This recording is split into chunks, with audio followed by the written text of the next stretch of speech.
2-3 दिवसांपासून पुण्याला जाण्याचा प्लॅन चालला होता आणि त्या दिवशी जेव्हा केक माझे सगळे संपले 8-9 वाजले, तर भूषण म्हणाला, की "कशाला सकाळी, आपण आता रात्रीच निघूया." मग काय 10:30 वाजता निघालो आणि पोहोचलो आम्ही 2 वाजता. आता आपले लाडके आजी-आजोबा भेटलेत म्हटल्यानंतर आई-वडिलांचा फारसा काही संबंध नसतो तिथे. हे तुम्हाला दिसत आहेच. आणि दुसऱ्या दिवशी छान अशी सत्यनारायणची पूजा चा प्लॅन केला होता. त्याच्यामुळे अरेना त्यांना मदत करताना तुम्हाला दिसत आहे. आणि माझ्या पप्पांनी छान अशी सत्यनारायणची पूजा केली होती. आणि आता लेक जावई आलेत म्हटल्यानंतर असं काहीसं ताट होतं आमचं त्या दिवशीचं जेवणाचं. आणि खरं तर रक्षाबंधन पण होतं, त्याच्यामुळे आम्ही पुण्याला जाण्याचा प्लॅन केला होता. आणि रोजच ह्या केकच्या सगळ्या ऑर्डर्स वगैरे असतात. थोडंसं चेंज म्हणून पण 2 दिवसाची सुट्टी घ्यायचं मी ठरवलं होतं.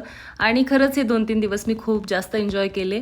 त्यानंतर हे जे काही केक्स मी दाखवत आहे, ते मी पुण्याला जाण्यापूर्वी बनवलेले होते. तर काही जणांनी मला मेसेज केला होता, की तुम्ही व्हिडिओज बनवण्यापेक्षा तुम्ही प्लीज केकचे फोटोज पोस्ट करा.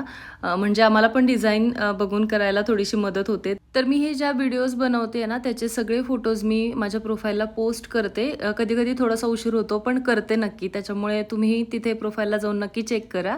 आणि तुम्ही पण अशा डिझाईन्स ट्राय करायला विसरू नका. आणि तुम्हाला माझ्या केकच्या डिझाईन्स आवडत असतील, केकच्या रील्स बघायला आवडत असतील, तर माझ्या पेजला फॉलो करायला अजिबात विसरू नका. Thank you so much. Bye.